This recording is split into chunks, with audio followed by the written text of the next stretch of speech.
आदाब, नमस्कार। Welcome to new India education motivation series. हमारे आज के मेहमान हैं, नहीं, मैं मेहमान नहीं कहूँगा, क्योंकि वो हमारे अपने हैं और बड़े ख़ास हैं, इसलिए उनको मेहमान नहीं कह सकता। आप हैं डॉक्टर प्रोफेसर हरीश चौधरी। आपका ताल्लुक बावली गांव से है, इसलिए मैंने कहा कि वो हमारे अपने हैं, मेहमान नहीं हैं। आप department of management studies IIT Delhi में प्रोफेसर हैं और आपका जो एक काम का जो फील्ड है बहुत बड़ा वास्ट एरिया है आपका। आप मार्केटिंग मैनेजमेंट पढ़ाते हैं, स्ट्रेटेजिक मार्केटिंग आप पढ़ाते हैं, कंज्यूमर बिहेवियर, स्कूल एजुकेशन में आपका इंटरेस्ट है। आप प्रिंसिपल्स की ट्रेनिंग आप करते हैं, टीचर्स की ट्रेनिंग आप करते हैं, rural marketing, product planning and management, brand management, ये सब बहुत ही वास्ट एरिया है आपका। और चूंकि आप बावली गांव से आते हैं, इंडिया के टॉप रैंकिंग इंस्टीट्यूट में आप हैं। हमारा जो युवा है हमारे एरिया का, खास तौर से डॉक्टर साहब, उस पर मैं चाहूँगा कि मैं आपको बताऊं। मुझे नहीं मालूम है कि आप कितना गांव जाते हैं बावली, कितना आपका अभी कनेक्शन है बावली से, आप मेरे ख्याल से खुद बताएंगे। तो आपको अंदाज़ा होगा कि हमारा जो युवा है इस वक्त, वो कितना उसका जहन जो है बिखरा हुआ है। वो ये नहीं सोच पा रहा है, तो अनएम्प्लॉयमेंट है, जॉब्स नहीं है गाँवों में, पढ़ने लिखने के बाद भी उसको जॉब नहीं मिल रहा है, तो वो गांव में बेकार बैठा है। और जब वो बेकार बैठा है तो जाहिर सी बात है उसमें उसके अंदर बुरी आदतें भी आ जाती हैं बहुत सारी, और जब बुरी आदतें आती हैं तो कुछ जराइम्स भी बढ़ जाते हैं, तो कुछ उस तरह का हमें भी नज़र आता है। तो आप अपने कुछ तजुर्बे से जो है हमारे युवाओं को कुछ आप बताइएगा। जो आप कितनी मार्केटिंग मैनेजमेंट और रूरल मैनेजमेंट, स्ट्रेटेजिक मार्केटिंग, आप सब ये पढ़ाते हैं बड़े बड़े लोगों को, पूरी दुनिया में आप जाते हैं पढ़ाते हैं। हम कैसे अपने जो रूरल यूथ है हमारा, जो हमारा रूरल युवा है, उसको हम कैसे मैनेज करें और कैसे उसको हम एक सही दिशा दे सके, इस पर मैं चाहूंगा कि आप रोशनी डालें। शुक्रिया डॉक्टर साहब, मैं आपका बहुत शुक्रगुजार हूं कि आपने मुझे ये अवसर प्रदान किया कि मैं अपने लोगों से बात कर सकूं।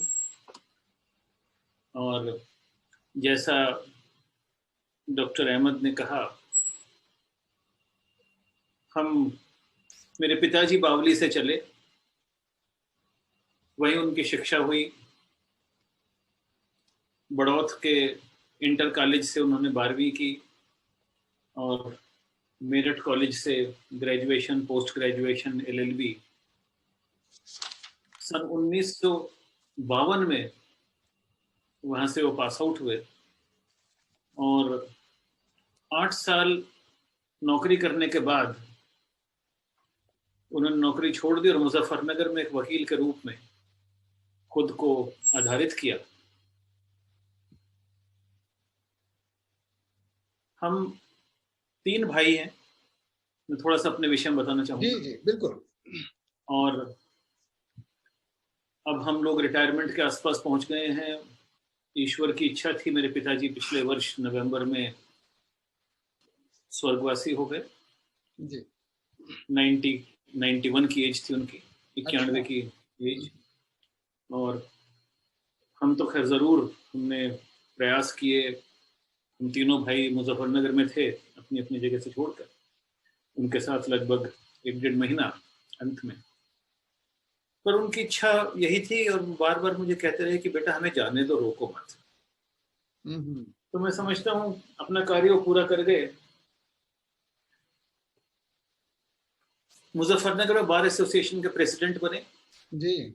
और सन 74 में मेरे दोनों बड़े भाई और मैं, हम बोर्डिंग स्कूल्स में चले गए और उन्होंने खतौली से इलेक्शन लड़ा। चौधरी चरण सिंह जी के साथ उनके नेतृत्व में MLA रहे।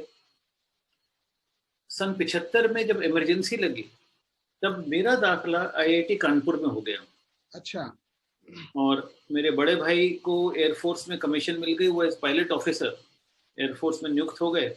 और हमारे बीच वाले भाई साहब बिट्स पिलानी में पढ़ रहे थे। तो हमारे पिताजी ने कहा कि मेरा काम पूरा हो गया, बिल्कुल बिल्कुल, जो मुझे नो डाउट। करना था मैं अपना काम पूरा कर चुका हूँ, और अब मैं समाज के लिए काम करूंगा। राजनीति में आए, इमरजेंसी में 19 महीना जेल रहे, मिनिस्टर रहे, यूपी में होम मिनिस्टर रहे 3 वर्ष के लिए, और सन 80 में राजनीति छोड़ दी, तब उनकी उम्र केवल 50 वर्ष की थी। तो मैं तब इंजीनियरिंग कंप्लीट करके, केमिकल इंजीनियरिंग, मैंने एक मल्टीनेशनल कंपनी, बड़ी अच्छी कंपनी थी, British company, Dunlop tyres and जी डनलप मैट्रेसेस, कलकत्ता जी, में ज्वाइन कर लिया। हाँ, बड़ी तो मशहूर मैं घर कंपनी गया, है। मैंने पूछा बाबूजी राजनीति क्यों छोड़ रहे हो? तो उन्होंने कहा बेटा, हम जो करना चाहते थे और जिस चीज के लिए हम पिछली सरकार को अनुचित ठहराते थे, जब हमको मौका मिला हम भी वो नहीं कर पाए, जी और इसलिए अब मैं राजनीति में नहीं रहूंगा, मगर मैं समाज का कार्य करूंगा। और अगले 20-25 वर्ष वो इसमें संलग्न रहे।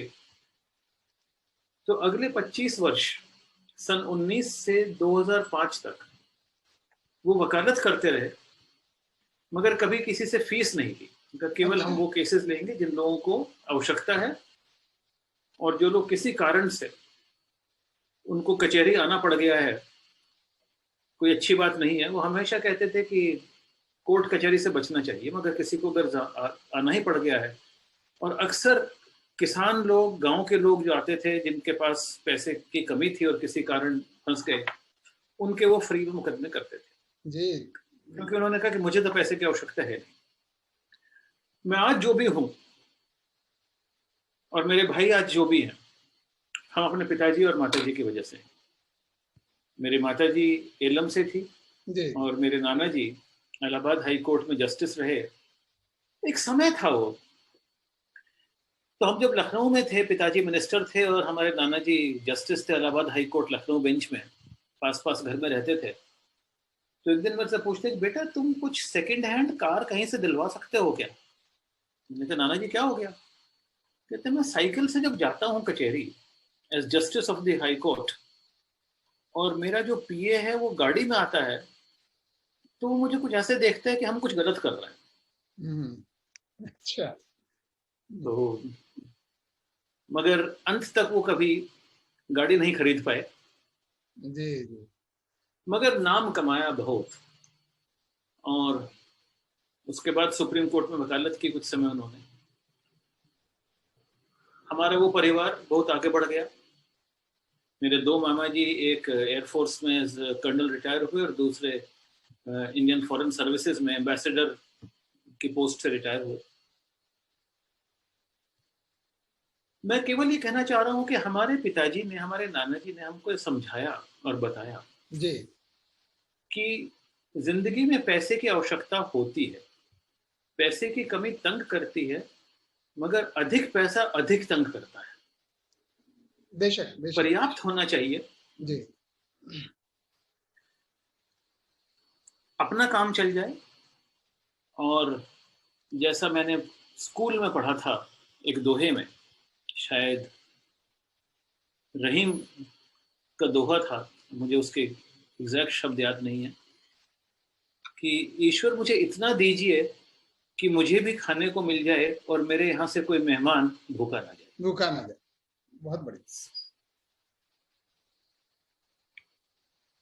मगर हम जिस माहौल में पले और आगे बढ़े, शायद हम भी कुछ पैसे की तरफ बढ़ गए। जी और जब नौकरी शुरू की, तो बड़ी इच्छा हुई, 21 साल की उम्र में मैंने नौकरी शुरू की, तो इच्छा थी कि मैं भी बड़ी कंपनी का मालिक बनूं, चीफ एग्जीक्यूटिव बनूं, डायरेक्टर बनूं। और मैंने पाया कि डनलप में हम इंजीनियर्स थे, फैक्ट्री में काम करते थे, टायर बनाते थे।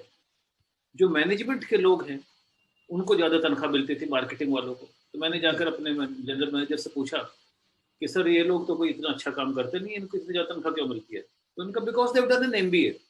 हाँ, तो मैं एमबीए करने चला गया, और हम 13 लोग थे उस ग्रुप में, मैनेजमेंट ट्रेनिंग। हम में से 9 लोग एमबीए करने चले गए, कुछ अहमदाबाद में, बैंगलोर, और कुछ कलकत्ता।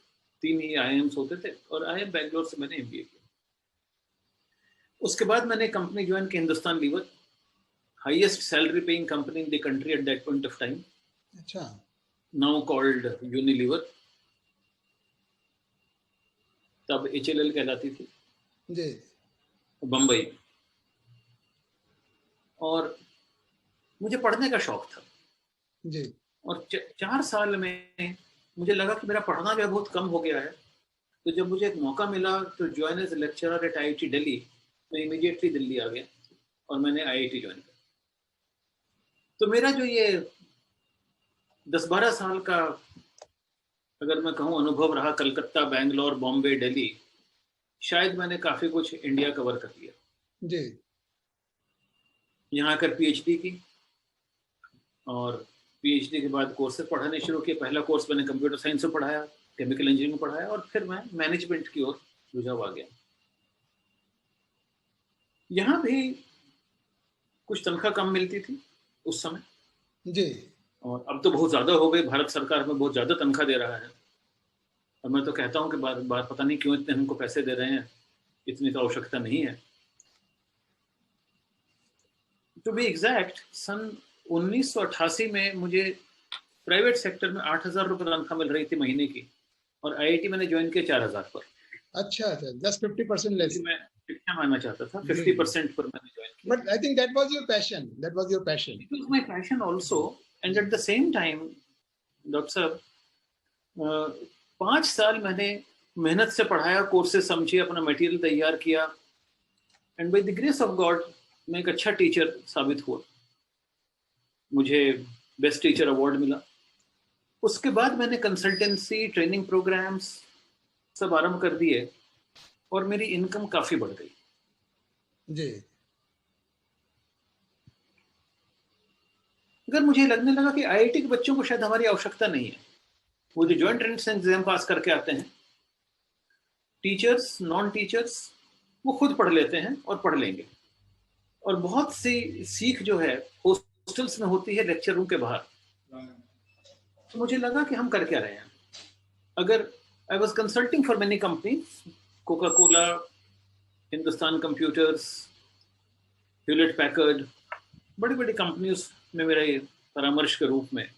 जी और हमारा एक बड़ा सिंपल सिस्टम है IIT में कि हम कोई भी परामर्श का काम ले सकते हैं, और उसमें 35% जो हमें मिलता है पैसा, वो IIT को जाता है। एक्चुअली हम पैसा नहीं लेते, IIT में जमा हो जाता है, वो हमको 65% दे देते हैं। अच्छा उस पर हम टैक्स के बाद फिर भी अच्छा बच जाता है।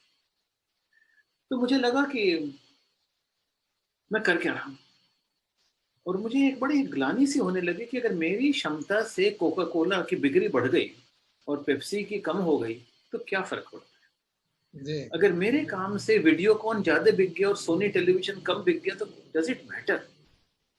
And I said no, it does not matter, it is wrong. It is wrong कि हम इन कंपनीज की सेल बढ़ाने के लिए काम करें। जी जी and the only thing that matters, केवल एक चीज इंपॉर्टेंट है, और वो है शिक्षा। और कोई भी समाज केवल तब आगे बढ़ेगा जब वहां के बच्चे शिक्षित होकर अच्छे नागरिक बनेंगे। बिल्कुल अच्छे नागरिक की मेरी 2-3 परिभाषाएं हैं। जी पहला ये कि अपने लायक कमाओ, अपने पैरों पर खड़े हो जाओ, वह आवश्यक है। दूसरा, अपनी जरूरतें कम रखो, इतना मत बढ़ाओ कि हम पैसे के पीछे भागने लगे। जी और तीसरा, थोड़ा सा समाज के लिए, जैसे डॉक्टर साहब आप कर रहे हैं, और मैं आपका बहुत शुक्रगुजार हूं कि आपने असारा गांव में स्कूल आरंभ करने का दृढ़ निश्चय किया है। और मेरी बहुत इच्छा है कि ये कोविड पेंडेमिक थोड़ा सा खत्म हो तो हम भी आएंगे, और जी आपके बिल्कुल स्कूल में जरूर मैं पेरेंट्स से, बच्चों से वार्तालाप करना चाहूंगा, 1 to 1। मगर मैं अपने बैकग्राउंड पे आता हूँ। तो मैंने अपना स्कूलिंग देहरादून से किया था, और मैं वहाँ एक कॉन्फ्रेंस के लिए गया, एक मैनेजमेंट स्कूल में, और मैंने पाया कि अच्छा, बहुत अच्छा उनका इंफ्रास्ट्रक्चर है, बहुत अच्छे बच्चे हैं। तो मैंने उनके डायरेक्टर से कहा, उनके ओनर, चेयरमैन से कहा कि अमित जी, आपका इंस्टीट्यूट भारत के नक्शे पर क्यों नहीं? और ये कहकर मैं चला आया। जी और 6 महीने बाद वो मेरे घर आ गए और कहा कि सर, आप इस डायरेक्टर ज्वाइन कर लीजिए, हमारी फैकल्टी को ट्रेनिंग की आवश्यकता है, मेंटरिंग की आवश्यकता। और मैंने वहाँ ज्वाइन किया, और मैंने बड़ा प्रयास किया, क्योंकि मुझे लगा कि ये बच्चे जो 12वीं में 55%, 65%, 70% के आसपास हैं, जो आईआईटी में नहीं दाखिला पाए, क्या मैं इनको एक सही रास्ता दिखा सकता हूँ? जी जी। मगर डॉक्टर साहब 2 साल में मैं वापस आ गया आईआईटी, क्योंकि मैं कर नहीं पाया। इसलिए नहीं कर पाया क्योंकि मुझे 3 चीजें पता चली, बहुत मेहनत की मैंने। जी। पहला जो हमारी कठिनाई है कि इन बच्चों को इंग्लिश बिल्कुल नहीं आती थी। हाँ हाँ। ये इंग्लिश की किताब नहीं पढ़ पाते थे, इंग्लिश में लेक्चर नहीं समझ पाते थे। दूसरा मुझे ये आया कि इनकी पढ़ने की क्षमता बहुत कम हो गई थी। देखिए आईआईटी में जो बच्चे आते हैं, और जैसे हम भी वहाँ आईआईटी में थे जब, तो रोज हमारी 8 बजे से 5 बजे तक कक्षा होती थी, 8 to 12 लेक्चर, 1 to 5 प्रैक्टिकल्स, और उसके बाद मिनिमम 4 to 6 आवर्स होमवर्क।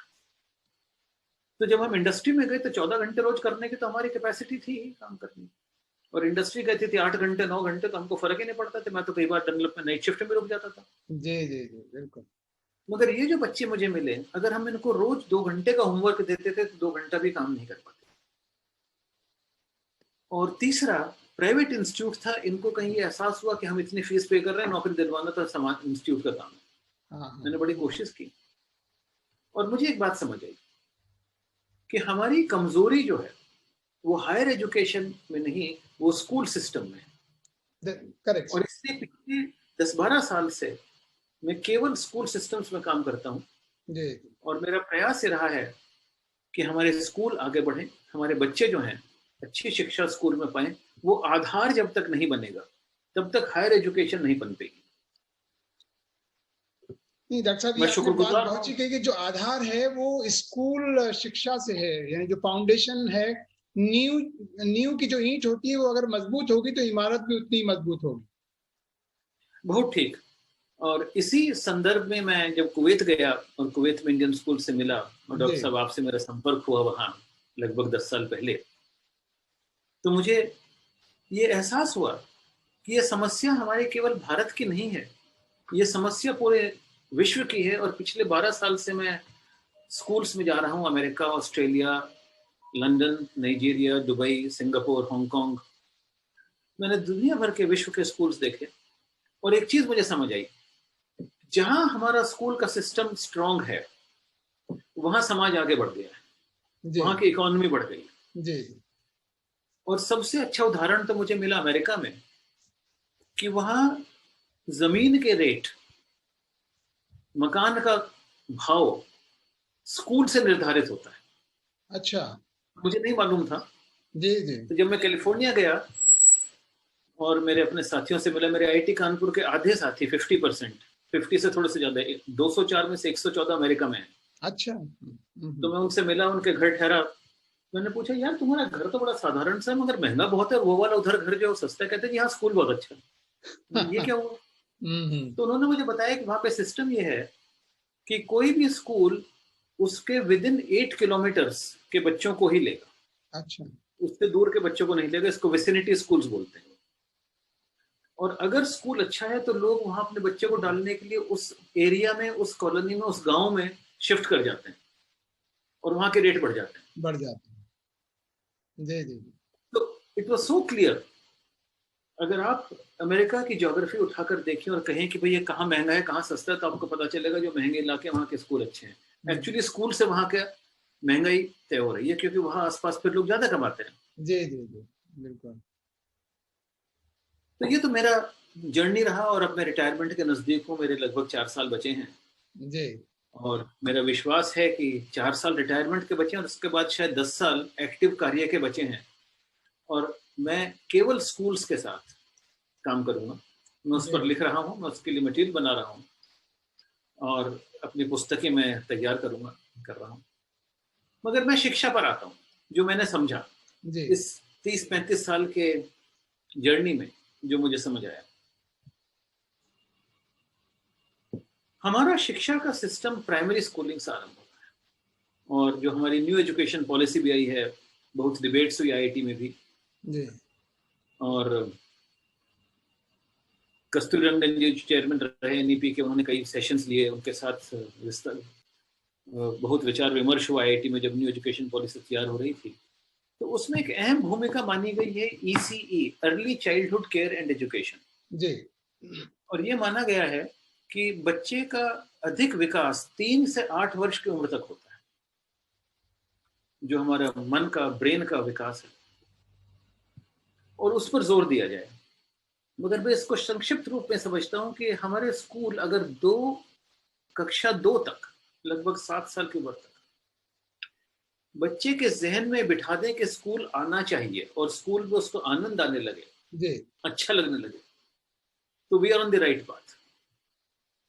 बहुत सी बार मैं पाता हूँ, मैंने 11वीं के बच्चे से पूछा कि बेटा इंटीग्रल कैलकुलस कैसे करते हो, तो उसको नहीं आता था। जी, जी, तो मैं पीछे गया, तो मुझे पता चला कि 9th क्लास में जब वो नॉन लीनियर इक्वेशन पढ़ रहा तो समझ नहीं है, 7वीं कक्षा में लीनियर इक्वेशन समझ नहीं है, और अंततः ये होता था कि 3rd 4th क्लास में जब उसको गणित पढ़ाया गया तब वो पीछे रह गया और वो फिर उसको कैचअप नहीं कर पाया, जी, और मन में एक बैठ गया कि गणित बड़ी मुश्किल चीज है। यही इंग्लिश के साथ हुआ।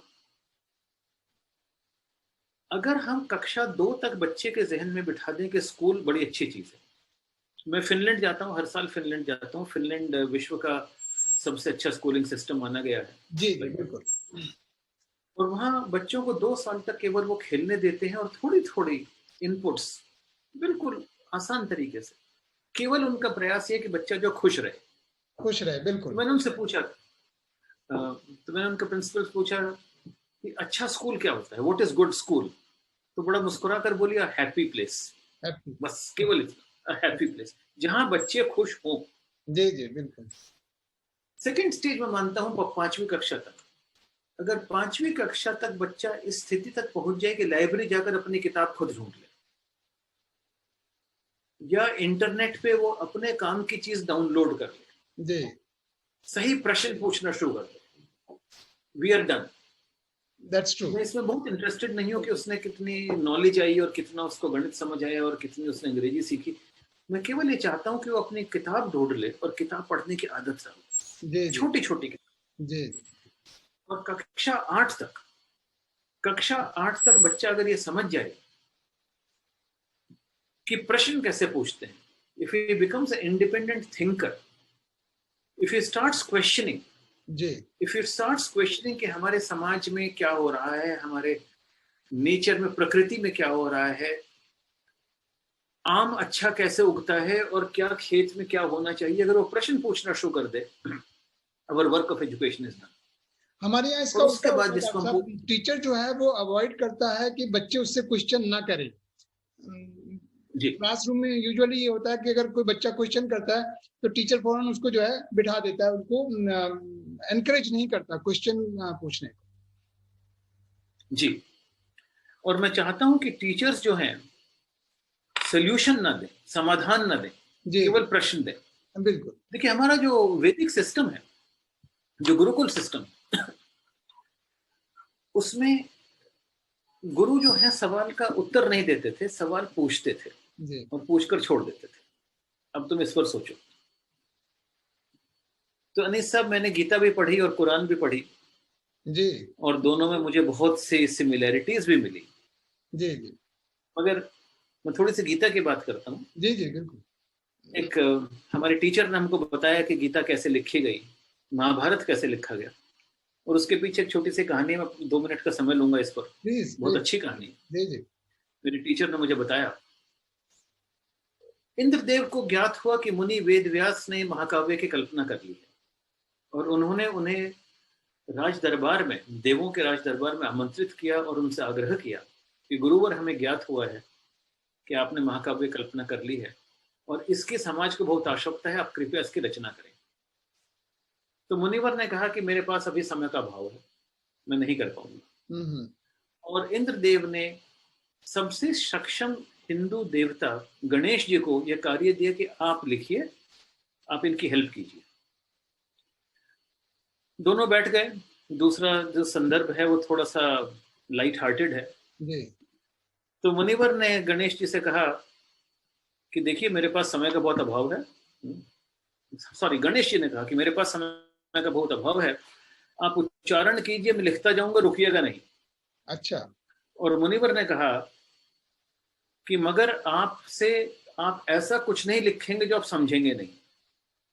अब गणेश जी तो देवता थे, उन्हें तो लगातार लिखने में कोई कठिनाई नहीं थी, मगर मुनि वेद व्यास तो मनुष्य थे, उन्हें खाना पानी बाथरूम वगैरह के लिए ब्रेक लेना पड़ता था। जी जी। तो लगभग हर 20 श्लोक के बाद वो एक ऐसा श्लोक बोल देते थे जिसपे गणेश जी को रुकना पड़ता था। अच्छा। और वो कहकर उठ जाते थे, अब आप सोचिए इसके।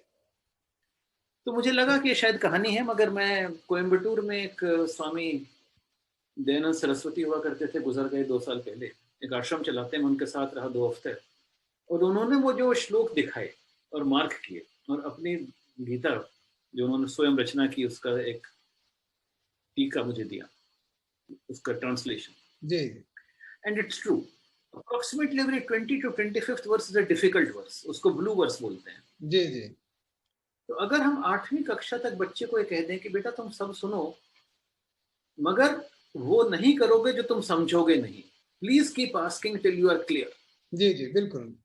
और हमारे शिक्षक जो हैं समाधान न देकर कहीं इस पर सोचो, तो हिंदू वैदिक सिस्टम में गुरुकुल में जब भी शिष्य कोई प्रश्न पूछते थे तो उसको उत्तर देते थे गुरु नियति नियति नियति। जी। क्योंकि वो कहते थे कि जब तुम्हें समझ आ जाएगा तो प्रश्न ही खत्म हो जाएगा, बिल्कुल। तो इसलिए तुम प्रश्न पूछते चलो। जी। और उसके बाद जो पोस्ट सेकेंडरी हम जिसको कहते हैं 9th to 12th, वो मेहनत का समय है। जी। वो मेहनत का समय है, और वो बच्चे को अपना रास्ता तय करने का समय है, और वो डायरेक्शन पकड़ने का समय है। और वो समय है जब हम एक रास्ते पर चल पड़े। जी। आप डॉक्टर बनना चाहते हो, आप इंजीनियर बनना चाहते हो, आप सिविल सर्वेंट बनना चाहते हो, आप टीचर बनना चाहते हो, आप वकील बनना चाहते हो, आप एयरफोर्स में जाना चाहते हो, आप डिफेंस एकेडमी में जाना चाहते हो, तो उस रास्ते पर तेजी से चल पड़ो। और मेरी गुजारिश ये है कि कम से कम 12 घंटे प्रतिदिन उस पर मेहनत करो। जी जी वो बहुत जरूरी है। रास्ते पर जी। 4 years, अगर आपने 4 साल, तो मेरे पिताजी ने मुझे समझाया, एक बार मैं थोड़ा ढीला पड़ गया था, बेटा काम कर लो, जिंदगी में एक बार मेहनत करनी पड़ती है, अगर जल्दी कर लोगे तो बाकी जिंदगी सो अच्छी रहेगी, जी जी। नहीं करोगे तो बाद में कभी करनी पड़ेगी। डॉक्टर साहब ये बात हमने बड़ी रियलाइज की जब IIM अहमदाबाद में मैं कुछ दिन के लिए गया था एक कोर्स करने के लिए, तो दिन भर की पढ़ाई के बाद कुछ असाइनमेंट्स दिए जाते थे, और वो असाइनमेंट्स हमें पता नहीं होते थे क्या असाइनमेंट्स हैं। जब रूम पर पहुंचते तो पता चला कि टेबल पर जो है ढेर लगा है बुक्स का, केस स्टडीज का ढेर लगा है, और असाइनमेंट लगा कि सुबह आपको प्रेजेंटेशन करना है इन केस स्टडीज के ऊपर। तो पता ही चला कि साहब आप 24 घंटे में से 18 घंटे 20 घंटे 21 घंटे भी आपको पढ़ना पड़ा। और कई बार ये भी हुआ कि आप रात भर सोए नहीं, वो केस स्टडीज को पढ़ा, आपने अपना पावर पॉइंट प्रेजेंटेशन बनाया, और मॉर्निंग में जाके आपको प्रेजेंटेशन करना है। तो ये जो बात आपने कही कि पढ़ने का समय जो है वो बढ़ाना होगा, रीडिंग हैबिट्स को डेवलप करना होगा, 18 घंटे 12 घंटे 15 घंटे, जाहिर सी बात है उस मेहनत के बगैर आप वो अचीव नहीं कर सकते जो आप अचीव करना चाहते हैं। So mental stamina to me is as important as physical stamina. जी। जिस तरह हम शरीर को बनाते हैं उसी तरह हमें अपने ब्रेन को बनाना होगा। और बड़ी सिंपल सी बात है डॉक्टर साहब, शरीर के जिस अंग को हम इस्तेमाल नहीं करेंगे वो कमजोर बन जाएगा। जी जी। अगर हम बुद्धि का इस्तेमाल नहीं करेंगे तो कमजोर बन जाएगी, कमजोर हो जाए, बिल्कुल। अगर हम उसका बिल्कुल नहीं इस्तेमाल करेंगे वो जड़ हो जाएगी। जी जी। ये तो मसल्स हैं, सिनेप्सिस हैं, बिल्कुल। शरीर की स्थिति है। तो मैं ये छोटा सा डिस्कशन एक और रियल एग्जाम्पल से कंप्लीट करता हूँ। जी जी प्लीज। और अभी मैंने पीएचडी एडमिशंस थे हमारे यहाँ पीएचडी के लिए, और एक लेडी आई, वो सिविल सर्वेंट हैं, आईएएस ऑफिसर हैं, बहुत सीनियर ऑफिसर हैं गवर्नमेंट ऑफ इंडिया में। मैं नाम नहीं भी दूंगा उसका, अनुचित होगा, मगर उनके she is 42 years of age and she wants to do a PhD. I have enrolled her. जी। She got 43% marks in class 12. अच्छा। My first reaction was, how can you qualify for civil services with these marks? And she said something beautiful. कि sir मैंने इसमें बहुत कम number है, तो मुझे जो झटका लगा, मैंने ओपन स्कूल ज्वाइन कर लिया ग्रेजुएशन के लिए, और केवल आईएएस की तैयारी की, और 24 घंटे में से 20 घंटे रोज पढ़ाई करती थी, और सिविल सर्विस ज्वाइन कर ली, उसके बाद मास्टर्स। मैं एक चीज और कहना चाहता हूं कि देखिए, सबकी अपनी स्पीड होती है जी हर बच्चा यूनिक है, अपने तरीके से है। कुछ जल्दी पनपते हैं और जल्दी बुझ जाते हैं, कुछ देर से पनपते हैं और देर तक बुझते हैं। जी There are instances when people have become chief executives very senior very quickly in life, and there are those who start very late, and that's okay. मगर एक बार जो है, एक बार 2-4 साल के लिए जम के मेहनत करनी होगी। जी और मेरी गुजारिश ये है, 2 चीजें, कि 9वीं से 12वीं कक्षा तक जितनी शक्ति है, जितनी क्षमता है, लगा दो इसको। जी जी स्वामी विवेकानंद जी ने कहा है कि अगर आपको लाइफ में एक चीज पसंद आ जाए तो उस पर अपनी जिंदगी लगा दो। बहुत बढ़िया कहा, बिल्कुल भी बेशक। So that is my small message. जी जी आपने बहुत ही क्लियर मैसेज दिया बच्चों को। एक तो प्राइमरी शिक्षा के लिए आपने बात कही कि हमें प्राइमरी शिक्षा जो है हमारी, उसको हमें बहुत बेहतर करना होगा, और वहाँ बच्चे का जो ब्रेन है उसको इस तरह से डेवलप करना होगा कि वो उसको प्रॉब्लम्स देनी होंगी, क्वेश्चंस उसको पूछने होंगे, उसको सोल्यूशन नहीं बताना होगा, उसको खुद जो है उसका सोल्यूशन ढूंढना है। और दूसरे जो बच्चे 9th से लेकर के 12th तक जो बच्चे हमारे पढ़ रहे हैं, उनको आपने जो ये बताया कि उनको मेहनत करनी होगी और ये डिसाइड करना होगा कि उनको जाना कहाँ है, करना क्या है जिंदगी में, वो किस जॉब में जाना चाहते हैं, दुकान खोलना चाहते हैं, बिजनेस करना चाहते हैं, कंपनी खोलना चाहते हैं, या डिफेंस एकेडमी जाना है, या सिविल सर्विसेज में जाना है, क्या करना है, टीचर बनना है। तो वो अगर ये डिसाइड कर लें और उसी हिसाब से वो मेहनत भी करें। ये जो 9th से लेकर 12th तक का जमाना है, ये बड़ा मेहनत का जमाना है, यही उनका जिंदगी को डिसाइड करेगा। तो मैं समझता हूँ कि जो हमारे बच्चे, जो हमारे युवा हमारी इस बात को, इस गुफ्तगू को, इस डिस्कशन को सुनेंगे, वो जरूर इससे सीख लेंगे और जरूर मेहनत करेंगे और कुछ ना कुछ हासिल करेंगे। और हम चाहेंगे कि वो भी आपकी तरह से उसी तरह चमके जैसे आप चमक रहे हैं। शुक्रिया, थैंक यू, बहुत अच्छा लगा। शुक्रिया आपका, आपने वक्त निकाला, और मुझे उम्मीद है कि आप आगे भी इसी तरह से वक्त निकालेंगे बच्चों के लिए, चूंकि आपका मकसद और हमारा मकसद वही है कि हमारे बच्चे जो हैं तरक्की करें, हम उनको कुछ सिखा पाए। बहुत बहुत शुक्रिया, धन्यवाद डॉक्टर साहब। Thank you.